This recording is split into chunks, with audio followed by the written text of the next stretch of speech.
Bonjour mesdames et messieurs, au nom de NN Investment Partners, je vous souhaite la bienvenue à cet événement digital qui fait partie de la série Headlight d'NNIP. Je m'appelle Virginie Claes et je suis vraiment ravie de vous accueillir pour une matinée consacrée aux tendances et développement des investissements responsables. Donc nous allons nous pencher sur les investissements durables au sein des portefeuilles mixtes. Alors mesdames et messieurs, chers spectateurs, pour les sessions et cette Headlight d'aujourd'hui, nous allons travailler avec deux sessions différentes pour la Belgique et la France.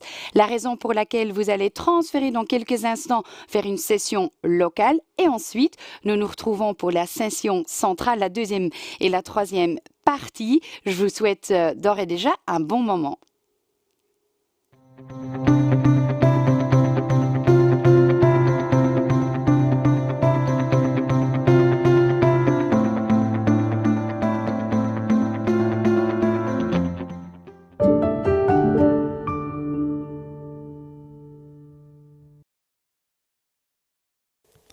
Je suis heureuse d'accueillir Monsieur Didier De Vrees, responsable Sales and Marketing NNIP Belgique, afin de pouvoir parcourir le programme. Donc soyez le bienvenu, cher Didier. Merci Virginie. Je tiens également à souhaiter la bienvenue à toutes les personnes qui nous ont rejoints ici aujourd'hui pour cet événement digital. Et en quoi consiste justement le programme? Le marché d'investissement durable est en pleine évolution. Du côté de l'offre et de la demande, on constate qu'il y a une forte croissance. Mais il y a aussi plusieurs dénominations et stratégies qui cohabitent. En plus, parallèlement, il y a plusieurs initiatives législatives qui voient le jour au niveau européen et qui ont pour but de rendre cet investissement plus transparent. Donc ça bouge, beaucoup de développement, c'est pas facile d'y voir clair. Pas facile du tout. C'est pour ça que dans la première partie de notre événement, on a comme ambition de répondre à deux questions clés. Premièrement, quelles sont les principales tendances dans le marché des fonds ESG? Et deuxièmement, quels sont les outils à disposition des investisseurs pour les analyser?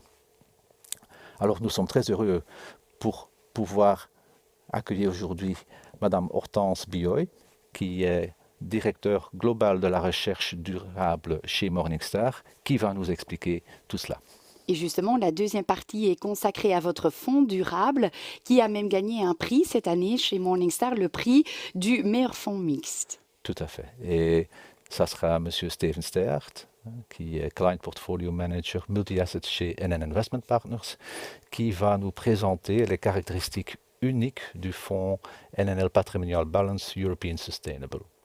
Ça sera aussi le moment idéal pour poser toutes vos questions sur ce fonds, parce que dans la troisième et dernière partie de cet événement, nous allons répondre aux questions des spectateurs, mais aussi traiter quelques questions qu'on a posées durant une enquête récente.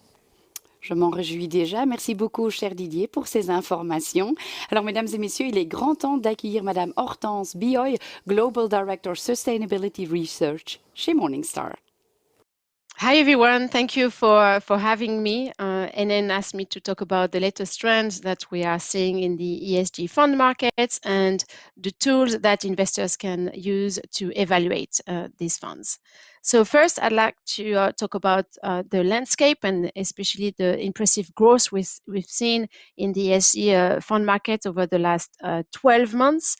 European ESG fund assets smashed through the 1 trillion euro mark at the end of last year and reached 1.3 trillion euros at the end of the first quarter of this year. You can see on the right-hand side how we define this universe of funds at Morningstar. Our definition and application of it is actually quite strict. It's a bit stricter than the application that asset managers have made of SFDR, and I will talk about this a little bit more in a moment. So when we look at flows into ESG funds have reached also a record high at the end of the first quarter, 120 billion euros.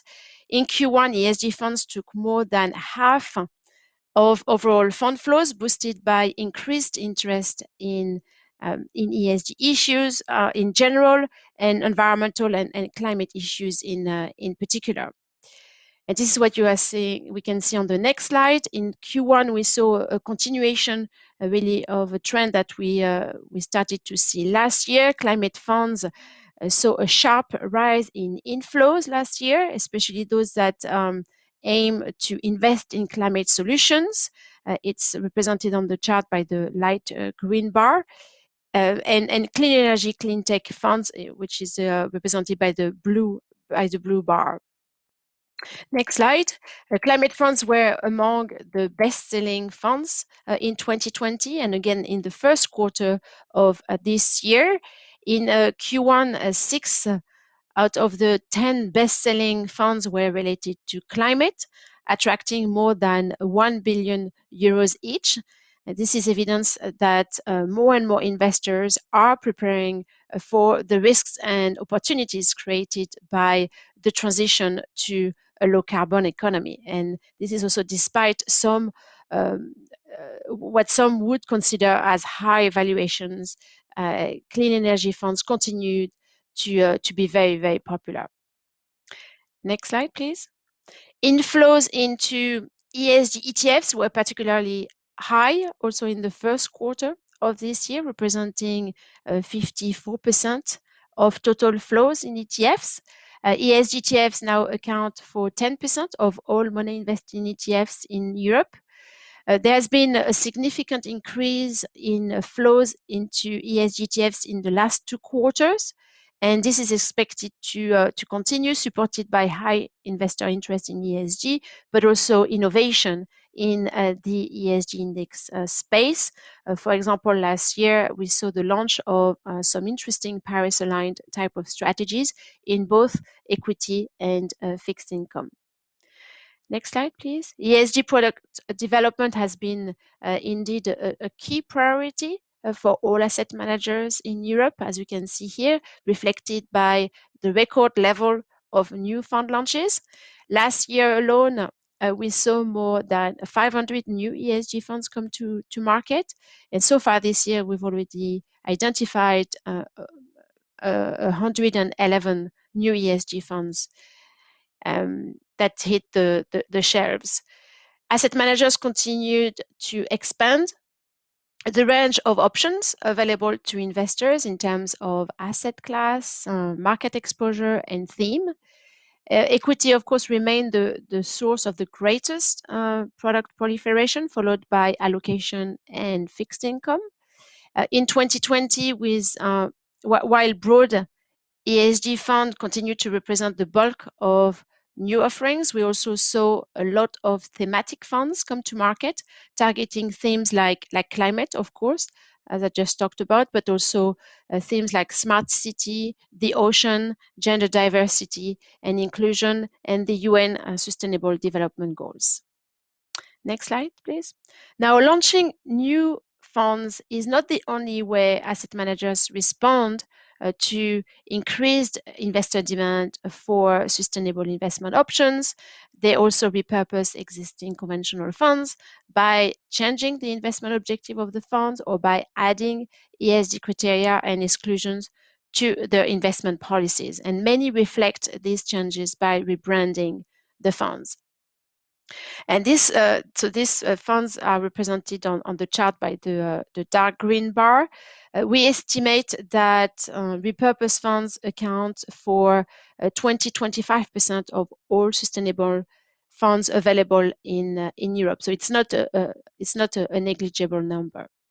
Next slide. And here are a few examples of funds that have been converted and rebranded recently.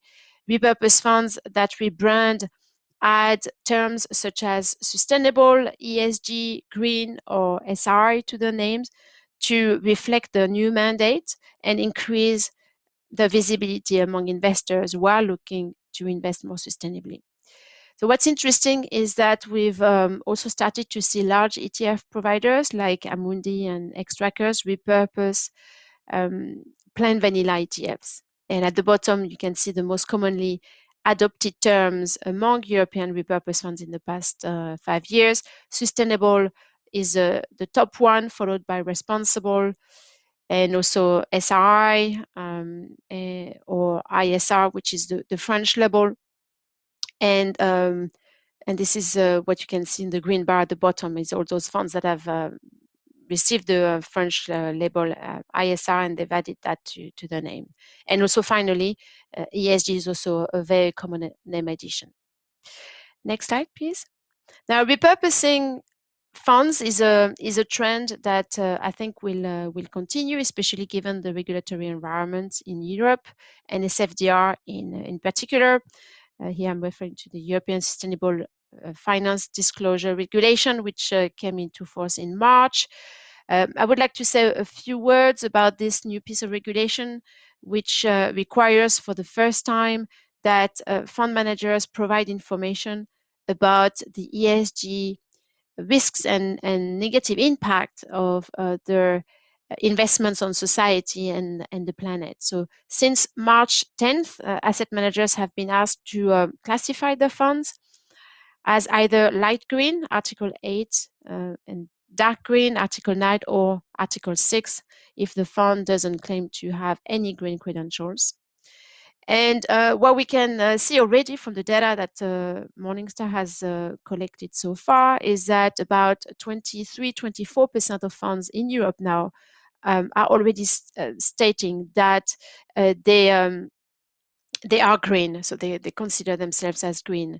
And we expect these numbers to increase by the end of the year as asset managers plan to enhance the existing strategies, reclassify some funds, and launch new ones that will meet Article 8 and Article 9 requirements. Next slide, please. Now, what we found is that right now there is a wide range of practices and interpretations of SFDR, of what constitutes an Article 8 fund and an Article 9 fund. As you can see on the chart, some managers, especially from France, the Nordics, and the Netherlands, have classified more funds as green than other managers. Next slide, please. And this is even more evident here when looking at what these Article 8 and 9 funds represent as a percentage of the total assets covered by the regulation.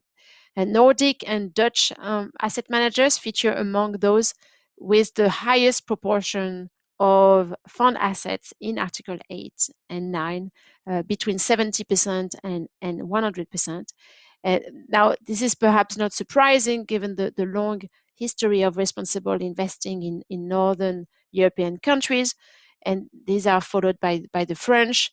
Other asset managers, including US asset managers like BlackRock and JP Morgan, exhibit a much lower proportion of Article 8 and Article 9 fund in the overall fund range, less than 20%. So there's 17% for BlackRock and less than 2% at the moment in the case of JP Morgan. Next slide now. Now I'd like to talk about how investors can assess investment funds and investment funds of all types, so ESG funds, but also non-ESG funds through an ESG lens. So as you know, there are a lot of data and tools out there that investors can use to assess the ESG credentials of their investments. This is a sample here of ratings and tools that Morningstar makes available to investors. These are the tools that we as analysts use as well when evaluating funds. So you may already be familiar with the Globe rating, the Morningstar Sustainability Rating, which you can see on the left. It tells you how much ESG risk there is in a fund relative to peers. We also have the low carbon designation that helps investors identify those funds that are well positioned to transition to a low carbon economy.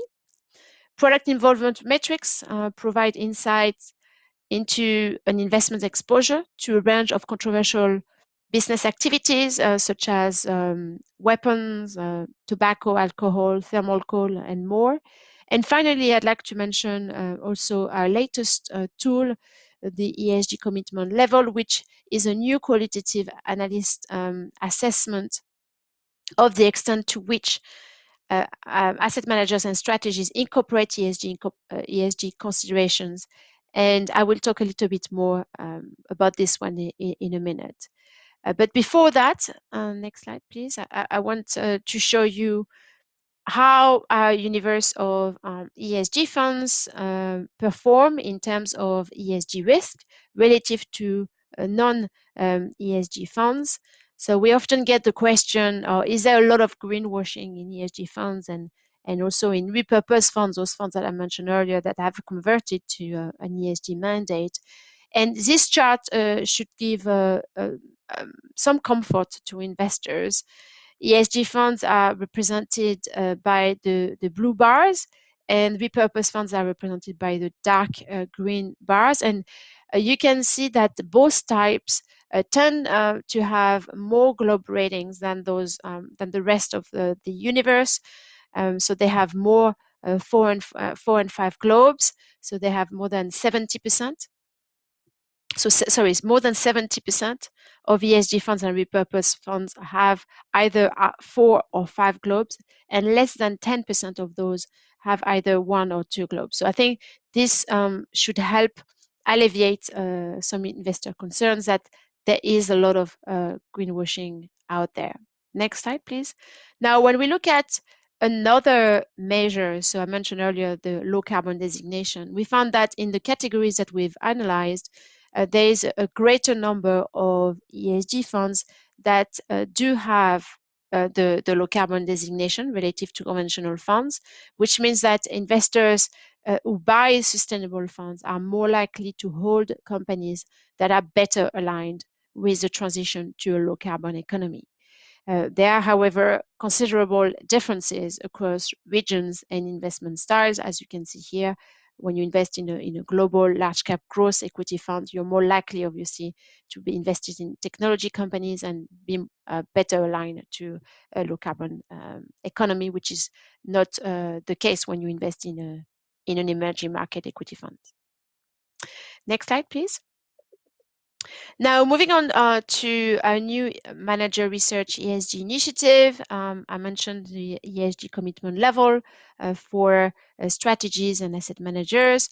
We launched this new metric last week. It's now in our database.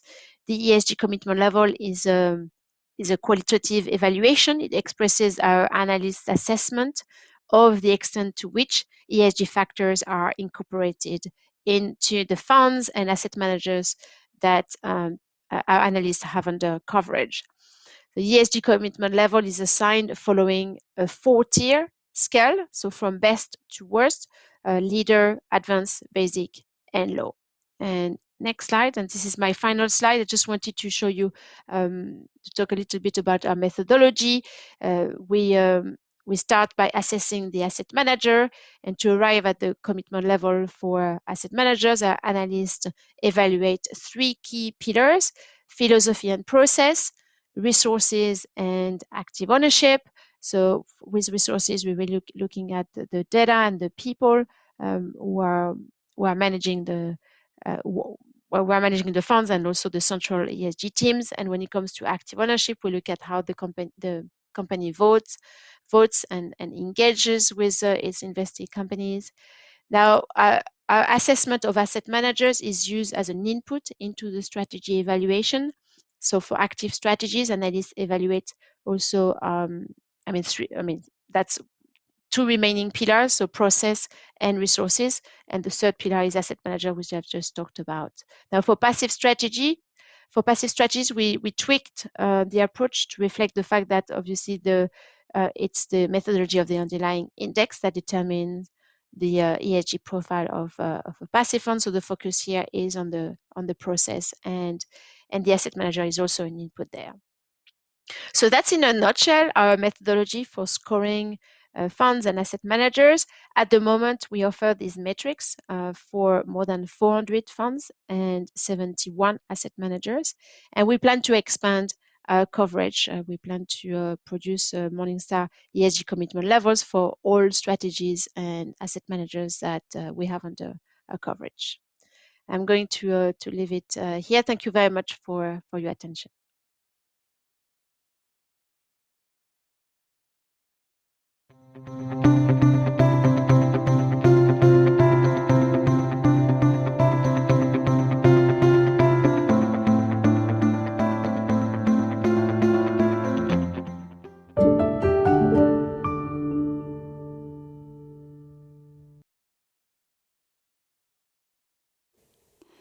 Rebonjour mesdames et messieurs, nous voilà partis pour la session centrale après ces introductions. Donc merci beaucoup chère Hortense d'avoir partagé vos visions sur les tendances et l'évolution des marchés ESG. Merci aussi Jean-François pour ce panorama sur les investissements responsables en Europe. Et je crois qu'on attend quand même avec impatience la sortie de l'Observatoire Cantali sur ISR début juillet. Alors, mesdames et messieurs, je crois que c'est très, très important de savoir qu'aujourd'hui, nous voulons vraiment être à votre écoute. Donc, si vous avez des questions, n'hésitez vraiment pas à les poser dans la fenêtre à droite de votre écran. Comme ça, je peux les transmettre à Steven qui est déjà avec moi au studio. Et je crois aussi qu'on peut déjà dire que les investisseurs qui craignent que la durabilité se fasse au détriment du rendement seront quand même surpris par la présentation de Steven Steyaert, qui est, mesdames et messieurs, le Client Portfolio Manager Multi-Asset chez NN Investment Partners. Donc, soyez le bienvenu en studio, cher Steven. Bonjour tout le monde. Je suis ravi d'être ici. Et donc, les prochaines vingtaines de minutes, je vais vous présenter notre fonds NNL Patrimonial Balanced European Sustainable. Donc, c'est un des compartiments de notre SICAV NNL Patrimonial qui consiste de 4 compartiments. Il y a en fait 3 compartiments vraiment des fonds mixtes traditionnels. Il y a un compartiment durable et ça, c'est ce fonds NNL Patrimonial Balanced European Sustainable. Donc, ce fonds est vraiment donc un portefeuille diversifié, un fonds mixte, une solution tout en un qui fait un mix entre les actions européennes et les obligations durables. En fait, c'est l'équipe multi-asset de NN Investment Partners qui est responsable de ce produit. Et donc, c'est nous qui sommes responsables pour l'allocation tactique des actifs qui gèrent la politique de duration. Les sélections des instruments, ce n'est pas fait pour nous, mais c'est fait par des autres équipes.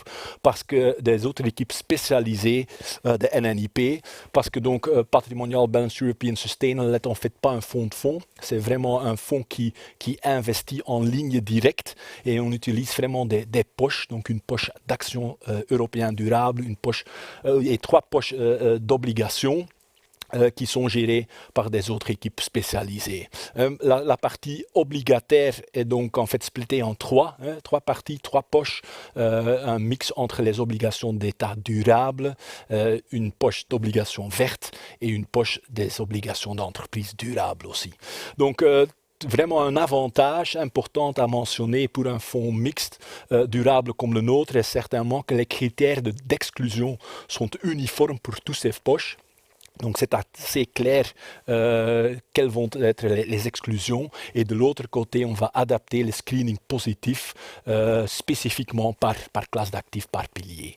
Donc mais tout ensemble je crois qu'on peut dire que Patrimonial Balanced European Sustainable est clairement un fonds très attrayant.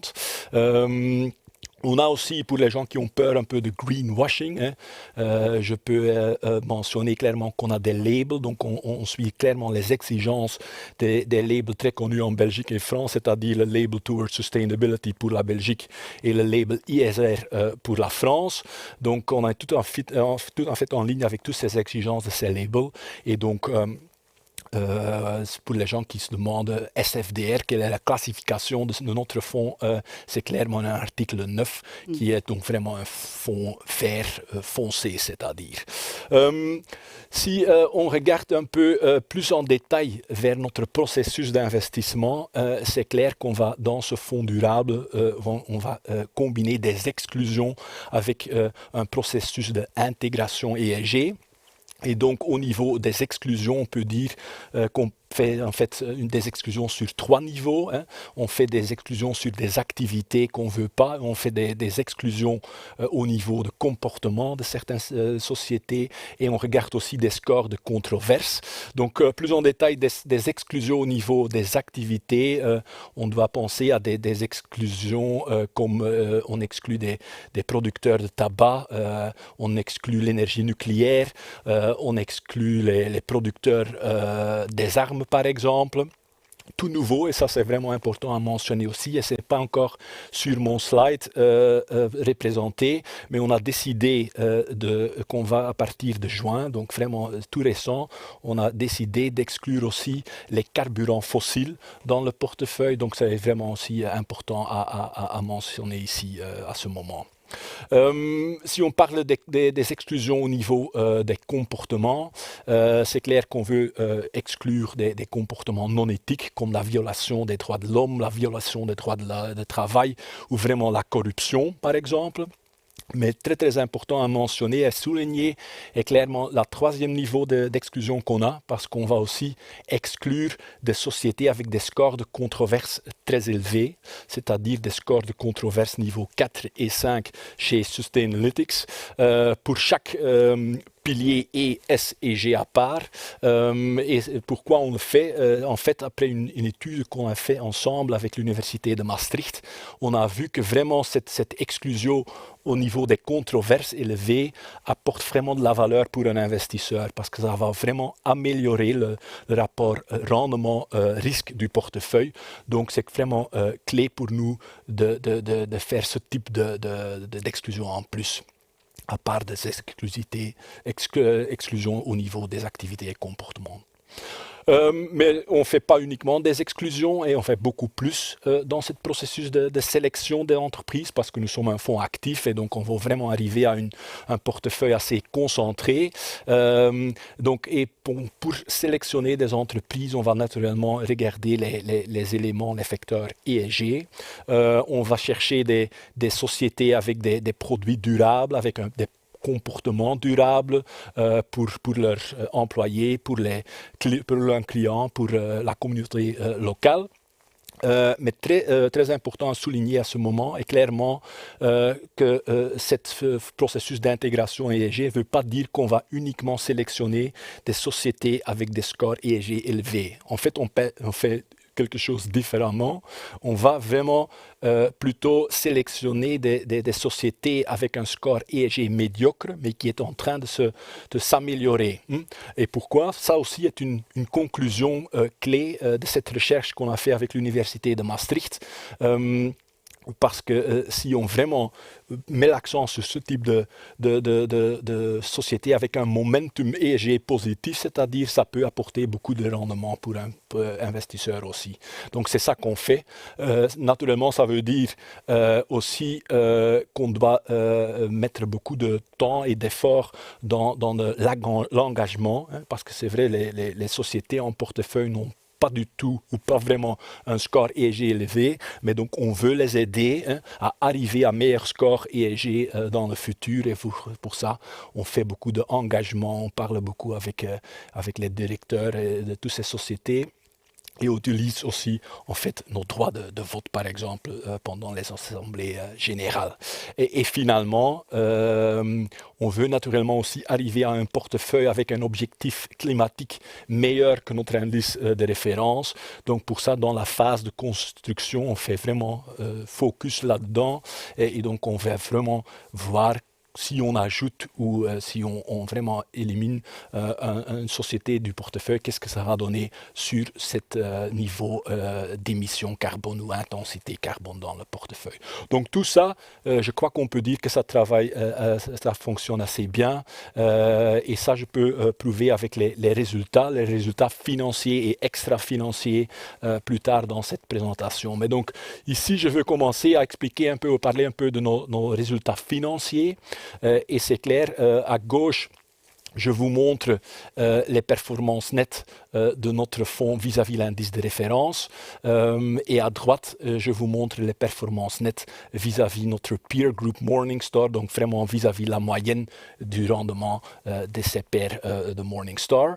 Et donc on voit clairement que 2020 était pour nous une année exceptionnelle, vraiment extraordinaire, avec des rendements très très solides et une belle surperformance sur l'année. Mais aussi à plus longtemps, si on regarde les chiffres de 3 ans annualisés ou 5 ans annualisés, on voit clairement qu'on surperforme notre indice de référence, mais aussi le peer group même. Donc ça ne doit pas être une surprise alors que les ratings de Morningstar est assez bonne, pas assez bonne, vraiment exceptionnel je peux dire. Donc on a vraiment 5 étoiles qui est le score le plus élevé chez Morningstar et on est comme vous avez dit, ou tu as dit aussi Virginie déjà, on était très content d'avoir reçu ce award, ce Morningstar Award en Belgique en février comme meilleur fonds dans la catégorie Euro Allocation. Donc c'est vraiment un beau résultat et donc on est très fiers de ça. Mais en plus, Morningstar naturellement donne aussi des scores de durabilité, des globes en fait, et là aussi on peut voir que pour le moment on a le score le plus élevé, 5 globes, donc on ne fait pas du greenwashing dans le portefeuille. Cette année-ci, c'est clair que l'année est un peu plus compliquée. Simplement, si on regarde les marchés financiers, les meilleurs secteurs de l'année, c'est d'un côté le secteur de l'énergie qui bénéficie beaucoup de la hausse du prix du pétrole, et de l'autre côté le secteur financier. Ce sont en fait deux secteurs qui sont un peu moins représentés dans notre portefeuille avec notre approche de durabilité, mais quand même on a pris quelques mesures que je vais expliquer plus tard aujourd'hui pour limiter un peu le désavantage de notre style, disons, et à cause de ça on a quand même réussi à réaliser des résultats qui sont plus ou moins en ligne avec notre indice de référence, par exemple. Donc aussi cette année-ci, les rendements sont certainement pas mauvais. Ils sont on a bien commencé, disons, l'année. Donc clairement, les dernières années et les derniers mois, on a bien bénéficier de notre préférence pour les actifs risqués dans le portefeuille.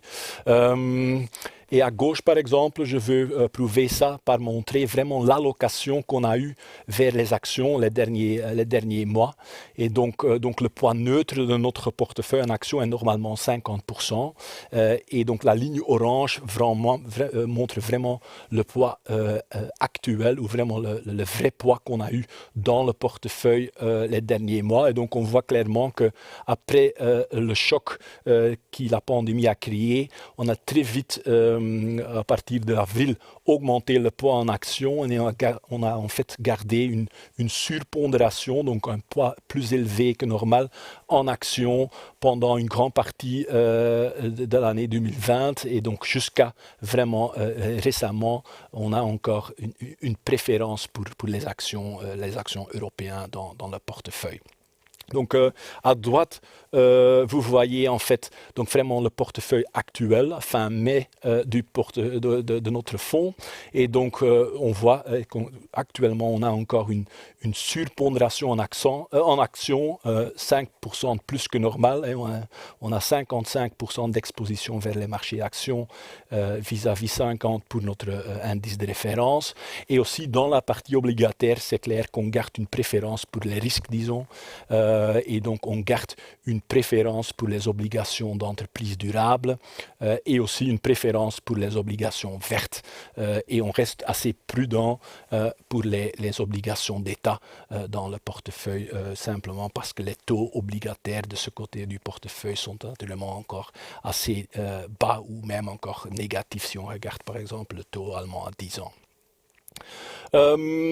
Mais on fait pas uniquement naturellement d'essayer d'ajouter de la valeur financière, on va aussi essayer d'ajouter de la valeur extra-financière et donc c'est aussi assez important, on croit, pour être capable de montrer ça aux gens. Donc pour ça, j'ai pris quelques exemples de ça pour vous montrer que les résultats extra-financiers sont aussi assez attrayants de ce fonds.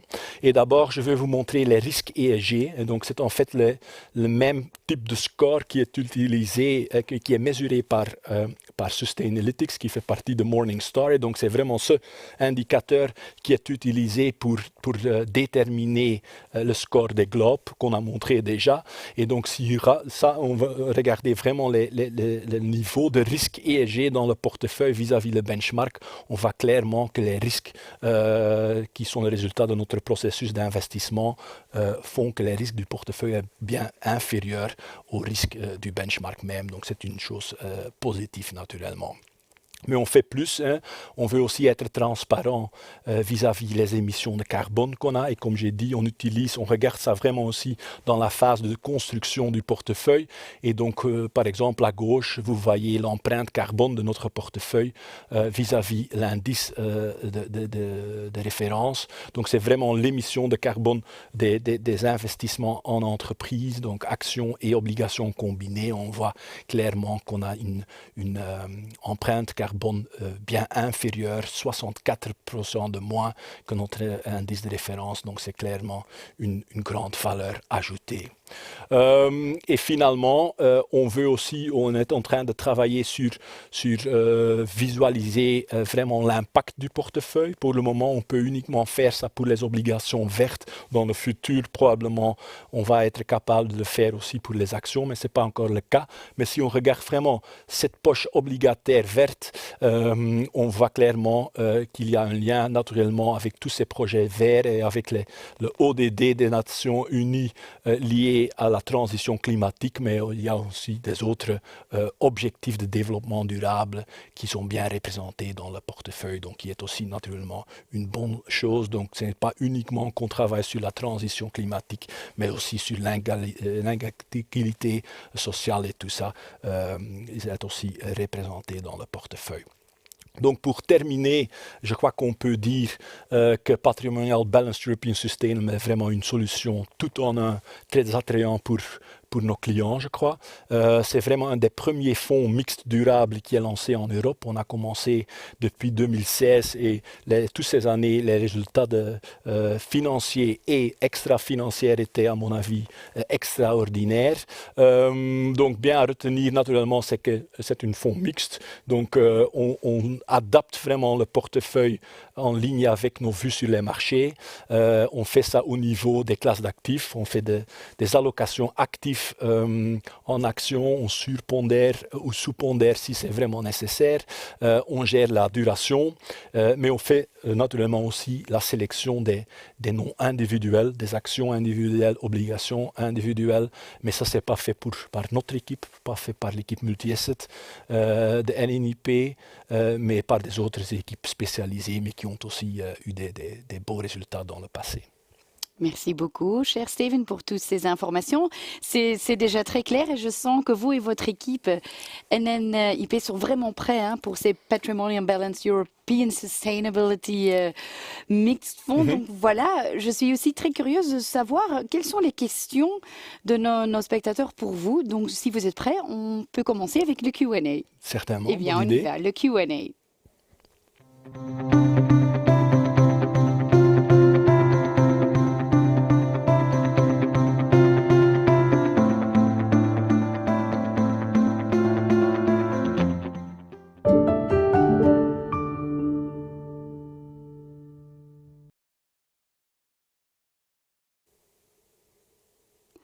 Avant cet événement digital, mesdames et messieurs, nous avons fait un petit sondage sur LinkedIn. Nous avons posé quelques questions et je suis quand même très curieuse et je crois, Steven aussi, de savoir ce que vous avez répondu dans ce sondage. Donc peut-être c'est mieux de d'abord jeter un coup d'œil sur les résultats avant de commencer avec le vrai Q&A. Et sachez bien, mesdames et messieurs, si vous avez encore des questions dont nous allons pas parler aujourd'hui en studio, l'équipe NNIP va vraiment faire en sorte de répondre à tous vos questions, même si c'est par après. Alors, si je ne me trompe pas, la première question était, mesdames et messieurs, est-ce que vous tenez compte également de la performance non financière d'un fonds durable? Je suis très curieuse, Steven, de découvrir ensemble les résultats de nos spectateurs. Qu'est-ce qu'ils ont répondu? Eh bien voilà, quand même, 33% a dit non jamais, mais on voit quand même que 67% a dit oui. Je tiens compte du côté financier et non financier. Donc, je crois que je peux dire que je suis d'accord avec la majorité des votes. Et donc, pour nous aussi, l'aspect financier et non financier sont les deux importants, naturellement, à regarder.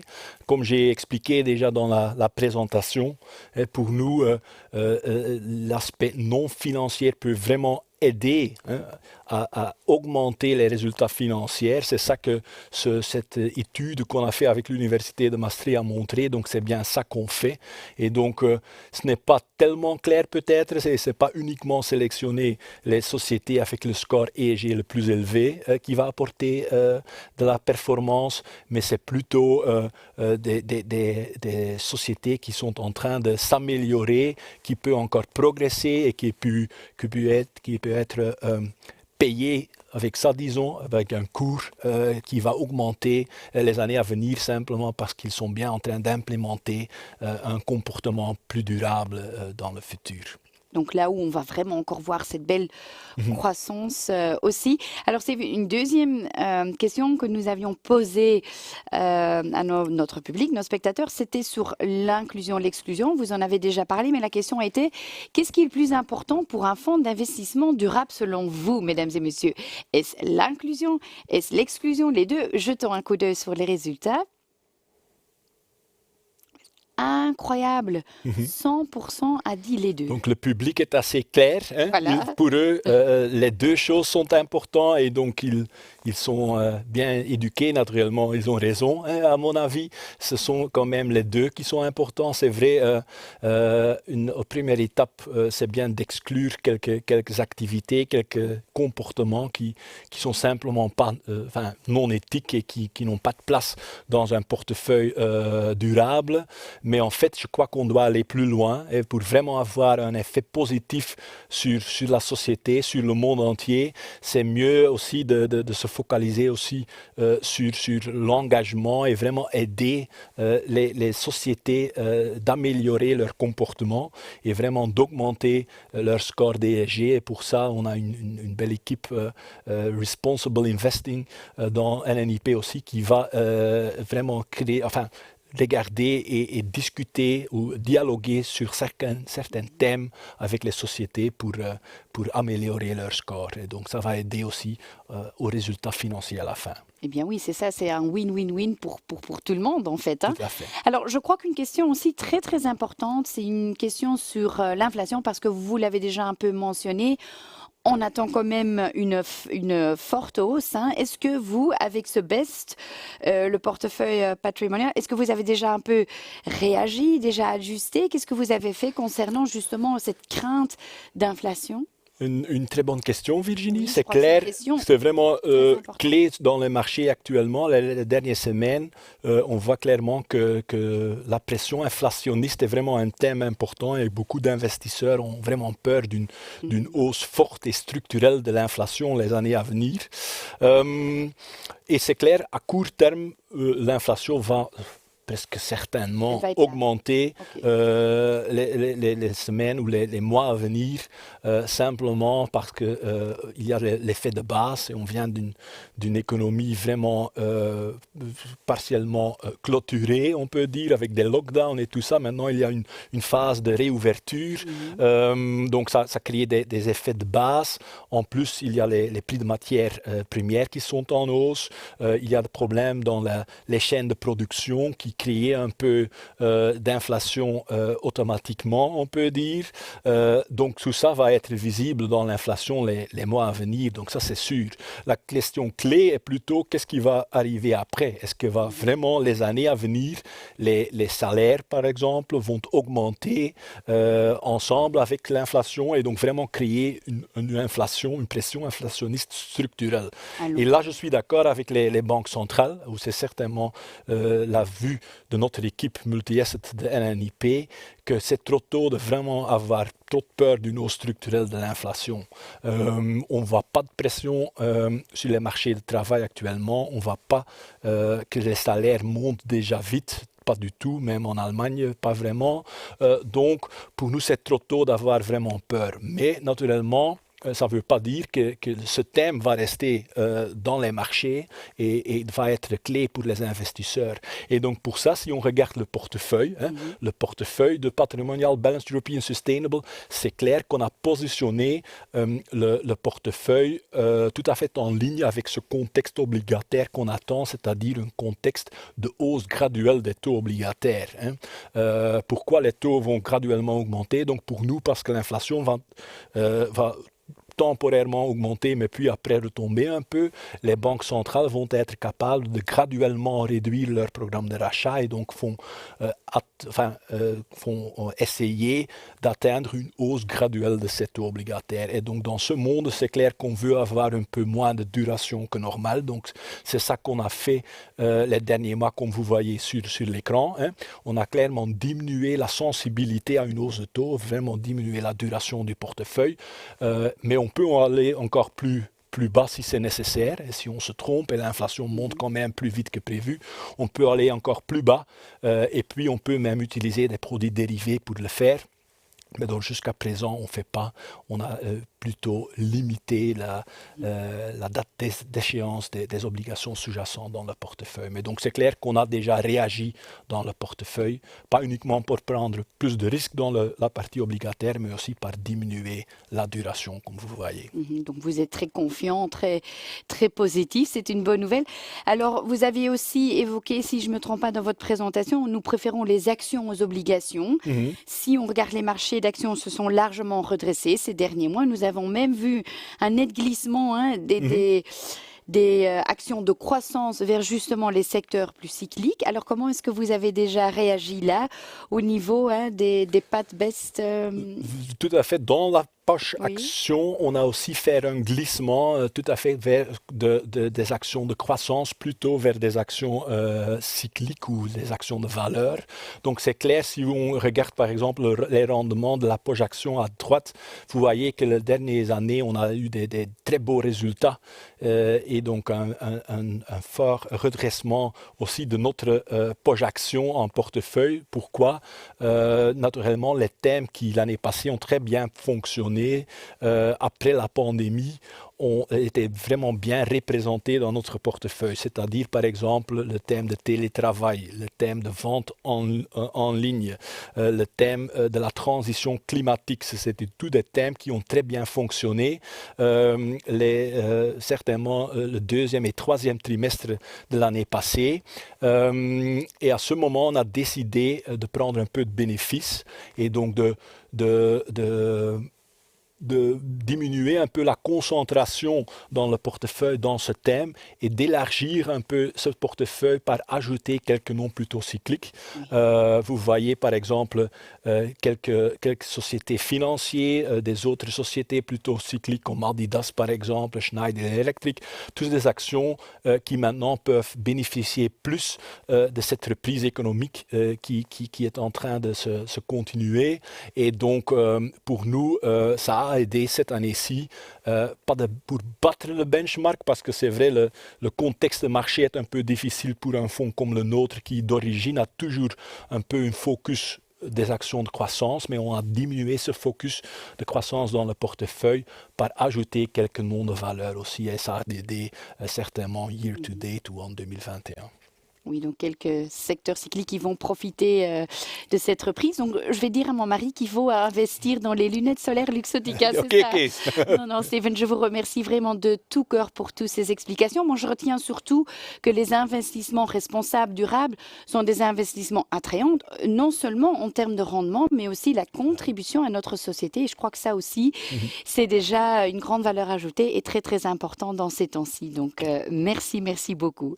Alors, mesdames et messieurs, malheureusement, nous touchons déjà à la fin de cette série Headlight, aujourd'hui avec un focus sur les investissements responsables. Si par contre vous avez encore des questions, n'hésitez pas à les mettre dans l'application et comme ça l'équipe NNIP sera là pour vous répondre et vous donner votre réponse, mesdames et messieurs. Je voudrais aussi déjà en profiter d'encore remercier Hortense de Morningstar et naturellement Jean-François de Cantalis pour leur introduction. Merci d'avoir été parmi nous et encore une fois un grand merci cher Steven pour toutes vos explications. Je crois que tout a été très très clair.